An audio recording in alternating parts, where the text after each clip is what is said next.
Alright, hey everybody, just to give you the update, I've stripped everything out from the bottom of the chassis, as you can see. I've taken my Hacko and I've cleaned up these connectors, gotten rid of all that crappy solder that I had on there, and just in the process now of cleaning everything, right? So you take your acid brush with your alcohol, you just clean these things off, make sure they're nice and clean, right? And that's what we're doing here. And after we get done doing that, after I get this all clean, I'm going to have to go through all these and make sure that they're ready to go. There's a lot of flux on this one, as you can see. And after we get done with that, it's time to go back and recheck the coils. I haven't done that yet. I'm not going to do it on camera. It's very simple to do. You just ohm them out. These coils were good when I tested them originally. We're going to make sure that they're still good. And you'll see this one is still connected to the on-off switch in the volume control, which I'm going to test as well, make sure the wipers are working. And then I have this coil here, which goes on the bottom of the chassis, underneath. And I have a resistor and a capacitor connected to that, which I'm not going to disturb yet. If I can reuse it, I will. I have a long enough wire on here that I can do that. And then I've got this can here. Again, another coil, which I'll go and test all these wires, make sure they're good. Make sure the coil's good inside, obviously. I'm not going to try to disturb this as well. There's a grit cap. I've also taken out the transformer, and I'm going to go through this again and make sure that it's accurate. I may end up putting new wires on here. I'm going to have to figure out which leads these are. I don't really know at the moment because I didn't have good documentation. So I have to figure out which rails these are, but that shouldn't be that hard to do. So that's where I am. Transformer again is in good shape, but has to be tested. And we're going to go into the phase here of prepping this thing to start to repopulate it. I'm going to take off these two cans. They're empty, as you can see. They were stuffed at one point, and I put them back on. So I'll take those off, get that out of there. The tuner, the tuning capacitor, I'm going to leave on there for now. I may have to remove it in order to get some stuff underneath, but I'll leave it there for now. And that's kind of where I am. So I'm going to go underneath the chassis, mark the pins, everything that I need to know. So when I start connecting this thing, there's no mystery. Here's the rectifier tube. Here's a 57. There's the other 57. There's a G2A5. This is the speaker. Not a lot to this thing. So it's all about cleaning it and getting it ready to start populating again. So that's where I am. Okay, there's one of the trims. There's another one here that I'll use when I align it. But that's kind of the update where we are. So all that mess is off. All this crap was taken out of the bottom. All this garbage. And John gave me a suggestion to get rid of this one, so that'll definitely be going. And I've got some hardware under here and these terminal blocks and things, which I'm not going to reuse. And this one here. Right, so I'm not going to reuse this stuff, but I'm going to hold on to it because you never know what you're going to need. So that's the plan. All right.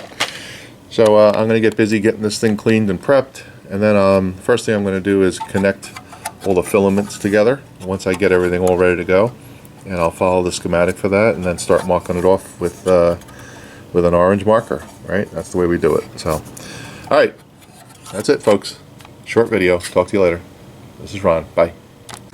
Just one last thing, sometimes when these terminals are really funky, you can use an old toothbrush to clean them up. Seems to do a really nice job. Gets that flux right off there. And you can see does a pretty decent job. So next time you change your toothbrush, save it.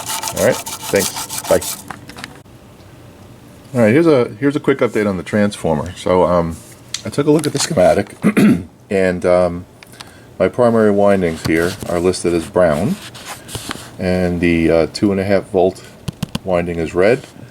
Of course, the main power section is green with a black center tap, and then I've got the 5 volt rail, which is listed as brown. So when I rewired this transformer, you see I've got it cracked open here. You'll see I didn't have any brown wire, and I didn't have brown wire with a red stripe. Right? It says right there, brown with red paint. So what I ended up doing is using white in place of brown on the primary winding, and you'll see that I put a red stripe here. So that's how I know that's that rail. And I used the blue wires right here for this rail. Okay, so these are the blue right here, and these are the white, and the white with the red stripe. Okay, the two green right here, along with the black center tap, that matches the schematic, so that's good. And the two reds here, which are the 2.5 volt rail, are red. However, because I had this thing connected already, and I've cut the wires, etc., I want to make sure I leave enough wire to hook it up again. So I'm going to take these wires off and replace them. Now this is a pretty delicate operation. I'm going to make sure my soldering iron is not too hot, but I'm going to slowly, there's little ledges here. That's how these connect. There's a little ledge, you just take a little bit of solder and connect it. And so I'm going to make sure I have longer wires, because you could see that some of these are short. And you know, I don't want to be messing around under the chassis once I get these things in. So I'll have enough wire to connect them. So we'll just do a neat job. You know, we'll start at the bottom like this here. We'll start with the bottom two, and then we'll bring the next two down like this. Right? We'll just overleaf them basically, and we'll just do that all the way through. Here's the center tap, the black one right there. Alright, so that's where I am. I did ohm out everything, and everything does check out correctly, so that's why you're starting to see some orange, which is good. So here's the orange marker. So we're getting some progress, okay? Thanks. As you can see, I have the red wires done, and the white wires done, and I just did the center tap. And I've got everything neatly placed in a row here, and I've got a little clip on it to hold it. And you can see I've got plenty of wire on the end here. So I'm just going to go ahead and do these other four, the two blues and the two greens, and then we'll be able to test the transformer again, make sure it's still proper, and then we'll button it up. Okay, be back. You can see here that we've got all the wires connected, and you also hear an annoying bird in the background. So we're going to now make sure that these things are all connected correctly, and we still have what we expect to have on the windings. So if you look at the schematic real quickly, you'll see here that the white and the white with the red stripe, there's expected to be about 18 ohms there. So let's connect the meter up and see what we get. Okay, so here's our white leads, and you'll see one is white here, and one I've put a red stripe on it. So let's connect up here. Let's see.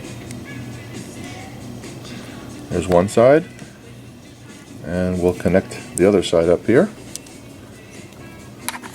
This is really hard to do with one hand. Okay, and right there I've got 16.3 ohms. Oh, it just jumped up a little bit. So I'm right about 18, exactly where I need to be. Perfect. So that's good. So we know that one's good.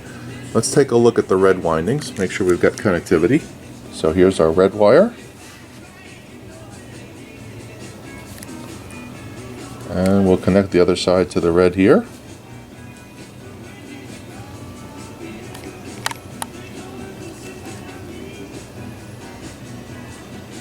And you'll see that we've got 0.3. We definitely have connectivity. So we know our red winding is good. Let's take a look at our two blues. There's the bird again.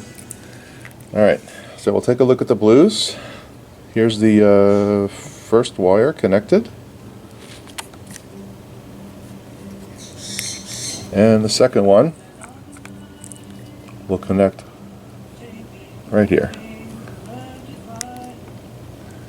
And you'll see we've got 0.4. Good. So the blue's good. Now we're going to check the two greens with the center tap. So first thing we'll do is we'll go across the two greens. Let me put this in the other hand, see if that's better. So we'll connect to our first green here.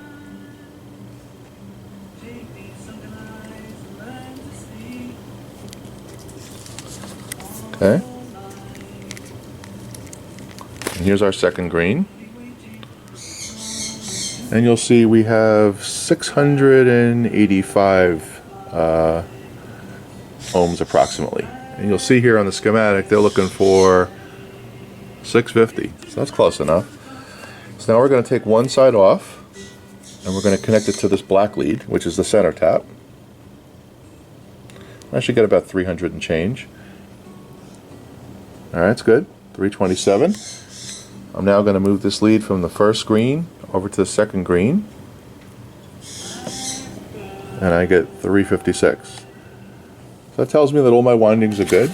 And I am ready to get this transformer into action. So successfully rewired. I'm going to dress it up now, put it back in the clamshell, and we'll take it from there. Thanks. By the way, if anybody wants a free bird, just leave me a message. See you later. One last thing to show you. I've got these things tie wrapped because I don't want any stress on these wires, right? We don't want these wires getting pulled or anything like that. And before you put the clamshell on, there's a piece of insulating cardboard in here, obviously, which protects the connections from the clamshell. I did replace that as well. So we're going to get this put on, and we'll be ready to go. All right, thanks. Just one last thing, you can see on the top of this chassis I've got plenty of holes here, right? So most of these things were securing down a lot of those old terminal strip things they had. So I'll be able to put some terminal strips in here. I got plenty of options here from a hole perspective. All right, the bottom's all cleaned. Just doing some cleanup work now with a Q-tip. But this is all set to go. This is starting to look good. So we'll start the slow process of putting it back together. Thanks.